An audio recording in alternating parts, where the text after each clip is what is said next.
চট্টগ্রামে শাহ আমানত বিমানবন্দরে ২.৫ কোটি টাকার বিদেশি মুদ্রাসহ এক যাত্রী আটক। এ নিয়ে আরও জানাতে চট্টগ্রাম থেকে যুক্ত হচ্ছেন সহকর্মী আহসান রিটন। রিটন, যে যাত্রীকে আটক করা হয়েছে তিনি কোথা থেকে এসেছেন, তার পরিচয় সম্পর্কে জানা গেছে কিনা, বিস্তারিত কি তথ্য রয়েছে আপনার কাছে?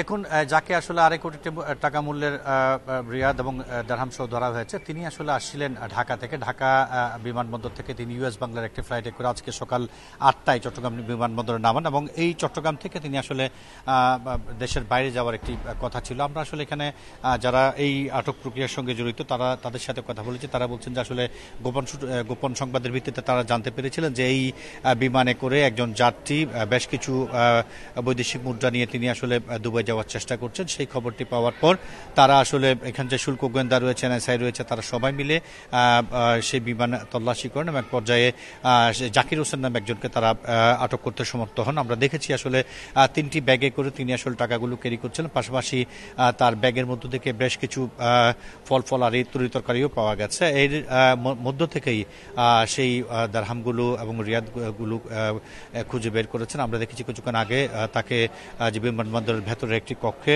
তার কাছে যে সমস্ত রক্ষিত বৈদেশিক মুদ্রা রয়েছে সেগুলো গণনা করা হচ্ছে এবং সে কোত্থেকে এসছেন, কোথায় যাবেন এবং কার কাছে ফাইনালি টাকাগুলো পৌঁছানোর কথা, সেই বিষয়গুলো নিয়ে বিশদভাবে আলাপ আলোচনা করা হচ্ছে। আমরা এই বিষয়টি নিয়ে আরেকটু বিস্তারিত জানতে চেয়েছিলাম। তারা বলছেন যে আসলে যেহেতু বিষয়টি একেবারেই প্রাইমারি অবস্থায় আছে, সঙ্গত কারণে তারা এখনই কিছু বলতে পারছেন না।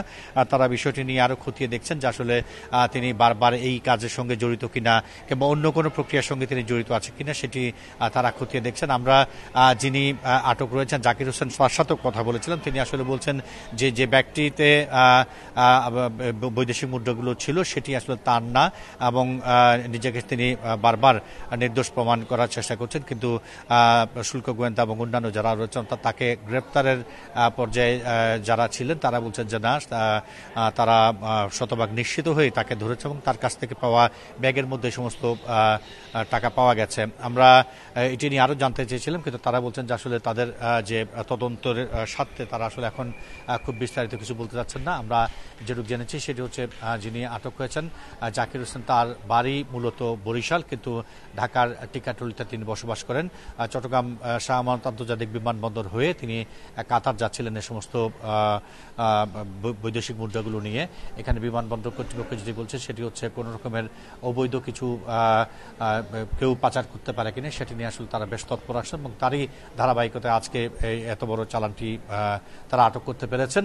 তার ধারণা করছেন যদি বেশ তাকে আরও জিজ্ঞাসাবাদ করা হচ্ছে, জিজ্ঞাসাবাদের পরে তারা হয়তো জানতে পারবেন যে এর পেছনে কারা আছে এবং যদি কেউ থেকে থাকেন সেই বিষয়ে তারা আসলে আইনানুগ প্রক্রিয়া যেটি আছে সেটি নেবেন। ইতিমধ্যে তাকে সেখানে বসিয়ে নিশ্চয়ই পরবর্তীতে এ বিষয়ে বিস্তারিত জানা যাবে। ধন্যবাদ আপনাকে। চট্টগ্রাম থেকে জানাচ্ছেন সহকর্মী আহসান রিটন।